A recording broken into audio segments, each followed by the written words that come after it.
Chapter 4. So, in your timeline, we meet our demise? Sirius begins, with his usual bluntness. The good news is that Potter, albeit cautiously interested in the time travel situation, refrains from immediately launching into another tirade. However, there's a telling look on his face, suggesting he's very aware of how suspicious it looks with his hands almost releasing Malfoy's bounds. Luckily for him, Sirius's mind is preoccupied with weightier matters. Yes, Malfoy affirms. Malfoy. Potter hisses, dismayed. What? Everyone knows it already if we're truly in our time, Malfoy retorts. They're just coaxing you into spilling details. Maybe they'll ease up on us if we do talk. Moving on, Sirius interjects loudly. We're eager to learn how we met our end. James places a cautioning hand on Sirius's shoulder, doubtful it will quell him. Malfoy eyes Sirius warily, then contorts his neck uncomfortably to murmur something in Potter's ear. Potter's eyebrows raise incredulously, but as Malfoy keeps whispering, Potter reluctantly acquiesces. After a contemplative silence, Potter's gaze turns to James and Sirius. His focus is unsettling, those eyes so like lilies filled with distrust.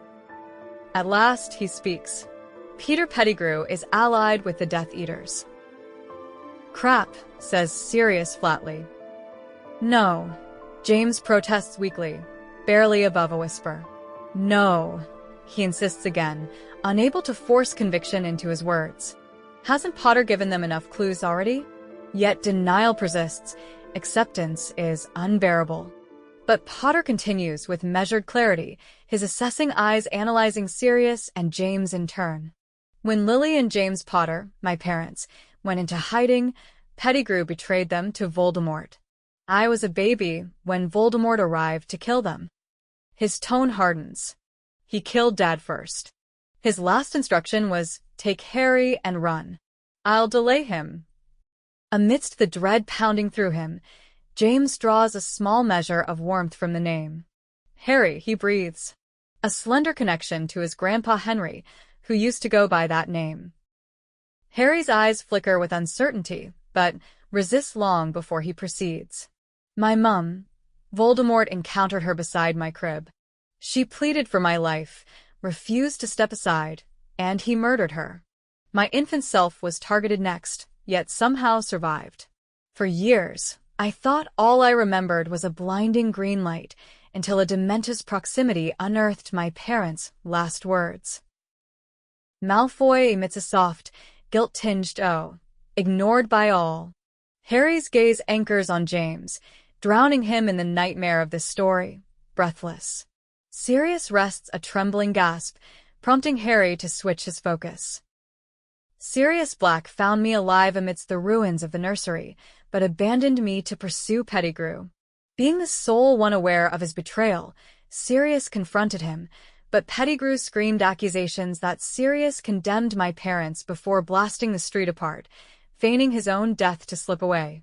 Sirius was laughing maniacally when the Aurors appeared, labeled Voldemort's right-hand man, and imprisoned without trial for 12 years. Harry hesitates, overcome with doubt as he watches Sirius flinch repeatedly under the pressure. Seeking reassurance, Harry turns to Malfoy. Though not whispering, Malfoy quietly confides, they really don't look like they're pretending, or that they knew any of this. Yeah, Harry echoes.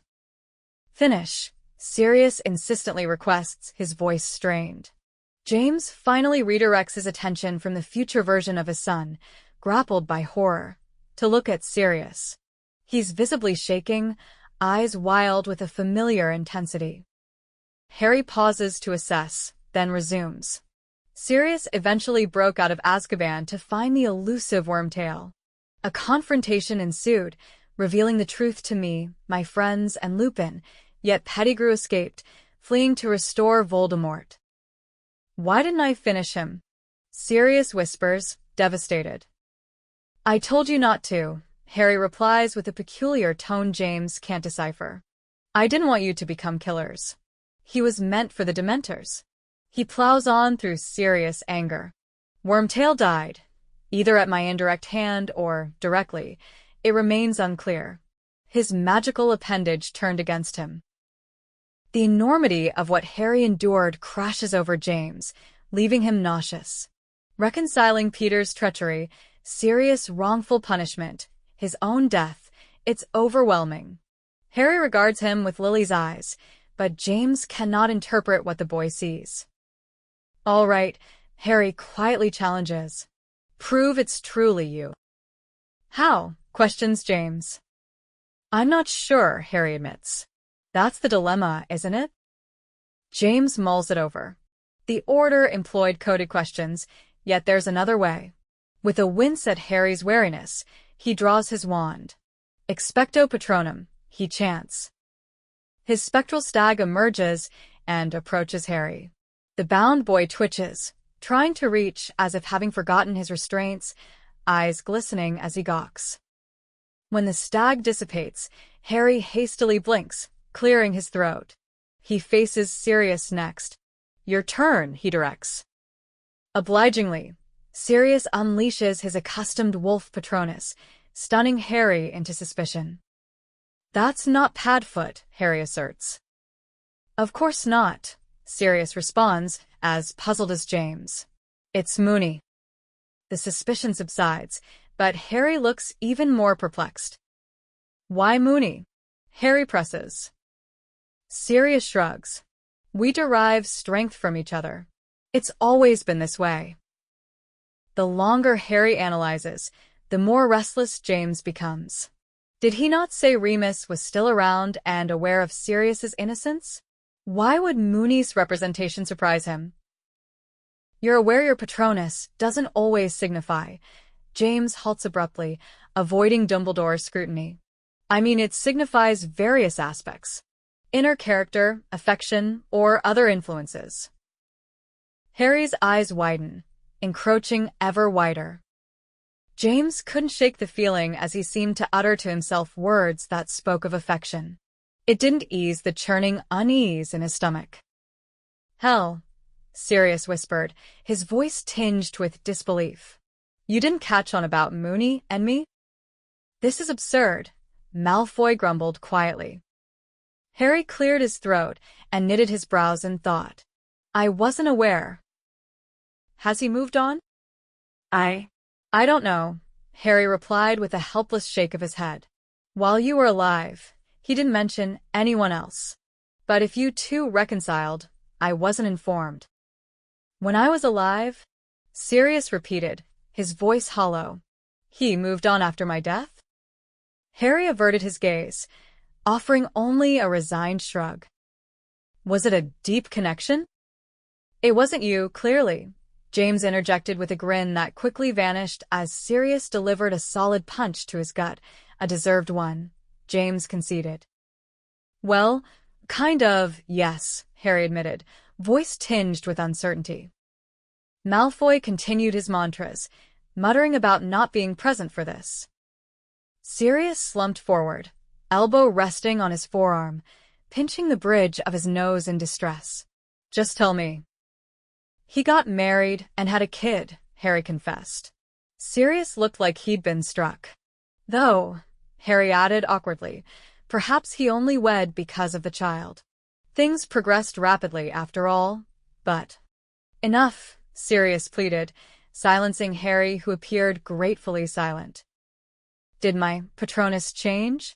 Sirius inquired, his voice now quieter, filled with trepidation. I have no idea, Harry admitted. I never saw your Patronus in action. I thought you claimed to know me for 2 years? Well, yes, but after all those years in Azkaban. He never declared that, Malfoy loudly broke in. Damn it. Harry snapped his attention to Malfoy's back and then sharply at Sirius and James. What's going on? You said that earlier to me, but not to them. They've been observing us the whole time. The suspicion in Harry's eyes stung, and as he renewed his struggles against the ropes, James felt an inexplicable guilt as though he'd let his son down, when all he'd done was adhere to order protocol. "All right then," Harry spat. "Prove your authenticity. Show me who Prongs and Padfoot truly are." James exchanged an uncertain look with Sirius, but that seemed guilt enough. "You won't, will you? Either you're imposters or someone else is observing even now, and you don't want them to know." James ran a shaky hand through his hair, grappling with the chaos descending upon the night. "As I said, we needed to verify who you were." "Enough of your lies," Harry hissed. "I have no faith in them," he told Malfoy. The door creaked open, and Dumbledore entered. "Wonderful timing," Harry and Malfoy echoed, disgust mirrored in each other's expression. "I must apologize for any discourtesy, but my precaution in eavesdropping is necessitated by these tumultuous times," Dumbledore stated plainly. "Otherwise, observation itself might influence the observed, correct?" James and the others exchanged bewildered glances. Dumbledore's explanation, theoretically familiar to Harry, still left him unimpressed. "So charming of you to join us," Malfoy drawled after a pause. "Have we earned the privilege of your transparent observation?" "In a sense, you might say so," Dumbledore replied. "All right," Harry muttered, seemingly to himself. "This is workable." He scrutinized Dumbledore with a piercing gaze. James felt a cold relief not being under that same scrutiny. "When you visited Tom Riddle to extend his Hogwarts letter, how did you validate the existence of magic to him?" Dumbledore's eyebrows arched high, but his demeanor remained calm. After gauging Harry in return, he responded, "I noted several items in his possession that were not rightfully his." Harry's frown deepened at the response, his scrutiny intensifying. "Did you ignite his bed, yes or no?" Dumbledore's lips compressed before he finally responded. "No, I did not." James exhaled in relief prematurely. "It was his wardrobe." "What?" Sirius spoke to no one in particular. What happened to turning teacups into rodents? Thankfully, his quip went unnoticed. "What rune did you conceal within your signature when writing to young Grindelwald?" Harry pressed on. Another tricky question, James thought, though it might be amusing were it not for Dumbledore's sudden pallor and the distinct flash in his eyes. James coughed. "Incredible," Sirius murmured into the air. He, too, was ignored. "The Deathly Hallows symbol, nested within the A," Dumbledore answered. "Half the wizarding community read that book, Potter," Malfoy complained. Dumbledore twitched. James was fast losing the thread of this discussion. "Like you mentioned, Malfoy. It's less about the specifics and more about the reaction," Harry murmured back. Malfoy seemed impressed before he caught himself, resuming his aloof demeanor. "Finally giving credit where it's due, Potter." "I seem to find myself at a disadvantage," Dumbledore interjected.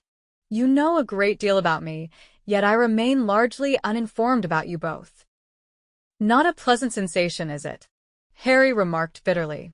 "Perhaps listening in a while longer will yield something worthwhile." "Right then," James interrupted abruptly. "Building camaraderie won't happen overnight. Especially when you imprison us in a dungeon," Malfoy replied with syrupy sweetness. "But we need to find a starting point." James remained undeterred. "Untying us might be a start." "I'll do that once I'm certain we share the same intentions." Malfoy scoffed yet turned towards Harry, situated at an angle to his back. Harry exhaled heavily and jostled to reposition himself for a quieter, albeit increasingly animated, debate with Malfoy. Sirius gently hoisted Harry's chair into a more agreeable position, though Harry seemed unimpressed. James moved aside, leaning against a wall, motioning for Sirius and Dumbledore to join him. Now afforded some space, Harry and Malfoy's whispered conversations soon rose to fervent, though still muted, exchanges. "If you'd bothered to pay any attention in potions, Potter." "Oh, perhaps if you hadn't sabotaged my cauldrons," Or maybe if class wasn't led by a deceitful Death Eater disgruntled at my resemblance to my father. Sure, deflect the blame. Seriously, it's a basic concoction. Any average simpleton should craft it. Well, sorry we can't all be raised with in-house potions labs and godfathers who are potions masters, Harry retorted. A godfather? Really? Just because those wild tales of your school years proved true doesn't lend credence to that. As if I missed you and Parkinson's spoon-feeding Skeeter fabrications during 4th year. Obviously you didn't. With a smirk, Harry concluded, Drop it, Malfoy. I have it on good authority. She's an animagus. Hermione trapped her inside the jar for all of summer. In a sudden wave of realization, James felt a profound relief that his animagus form was far too big to be contained in a jar. From the slightly pale color on Sirius' face, he gathered Sirius was pondering the same thought. Granger?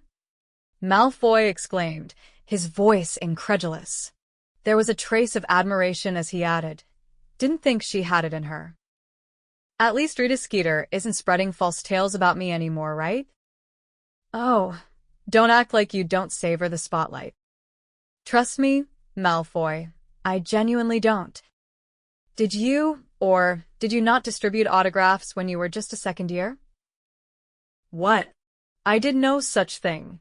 That was all a ridiculously embarrassing mix-up thanks to you, Colin Creevey and Lockhart. I never wanted any involvement with that. Harry protested. Malfoy rolled his eyes. Oh, come now. Nobody fights dragons in public as much as you do without a craving for attention. I've already told you how I was involuntarily entered into the Triwizard Tournament. All right, then what about the time you flew out on a dragon from Gringotts? James' eyebrows shot upwards, and he exchanged an incredulous look with Sirius. The expression on James' face screamed, Who on earth allowed my son to partake in such wild dragon-riding escapades and to rob Gringotts? Yet, Sirius offered no answer, merely a look that said, Classic marauder offspring. We were compelled by necessity to retrieve something from a vault. I can't reveal more than that, Harry cautioned sternly. Ooh, get a load of me. I'm Harry Potter on vital, secret missions that I must keep under wraps. I'm so distinguished, swiping dragons and causing goblin chaos as I flee Gringotts. Malfoy mocked exaggeratedly. But no, I don't have some deep-seated yearning for attention. Are you even listening to yourself? Harry retorted. You assume I love the spotlight because that's precisely what you've always craved. That's never been the case for me. Unlike you, Potter, I don't have some neglected orphan complex that drives me to seek validation and admiration. Please. You sought center stage so fervently you might have launched a Hogwarts drama society on your own. You say that like you weren't the largest source of drama for nearly all 6 years. And you say that while conveniently forgetting how you dressed as a Dementor to sabotage a Quidditch match. Oh, and you're pretending you didn't reserve the reveal of your Parseltongue abilities till you were literally in front of half the school? Ooh, Harry cooed. Just admit, you were fuming with envy when everyone suspected you of being the heir of Slytherin, before they pegged me. James couldn't suppress it any longer. Holding back his reactions to his son's Gringotts venture was hard enough, but this latest suggestion surpassed all. He gasped too sharply, spiraling into a coughing fit. Harry and Malfoy jerked their heads towards him, seemingly startled, as if forgetting his presence. The realization sobering them, causing them to retreat significantly in hostility. Clearing his throat awkwardly, Harry changed the topic. Do you actually know how to prepare the potion? Of course, and unlike some, I was attentive in potions class due to natural talent, Malfoy replied, with equal parts arrogance and accuracy. Harry wasn't convinced. And Snape's not your godfather? On the contrary, my godfather's my late Uncle Regulus, Malfoy haughtily replied. Harry snorted. Did they know he perished undermining Voldemort when they made him godfather, or? This time, Sirius blanched, seizing James' wrist frantically. James understood. He permitted the grasp. Once more, the boys glanced at their respective directions, Harry offering a fleeting wince of apology before lowering their voices and leaning back into their exchanges. When their conversation resumed, an unmistakable denial from Harry emerged.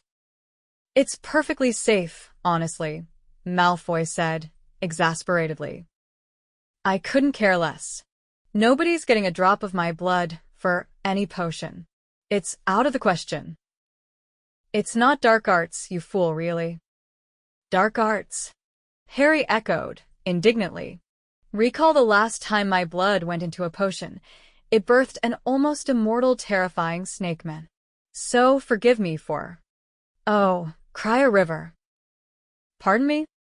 Clamping his hand on Sirius' wrist, James felt an urgent need to halt this train of revelations. At this pace, neither he nor Sirius would survive this room's events without fractures. "Obviously, Potter, the Dark Lord doesn't require further revival, hence, your improbable concern is negligible." "I'm not letting anyone touch my blood, Malfoy, and that's settled," Harry muttered defiantly. "Then take it yourself." "Oh, splendid, assuming I wasn't tied here, perhaps." "We could untie him," James interjected impulsively.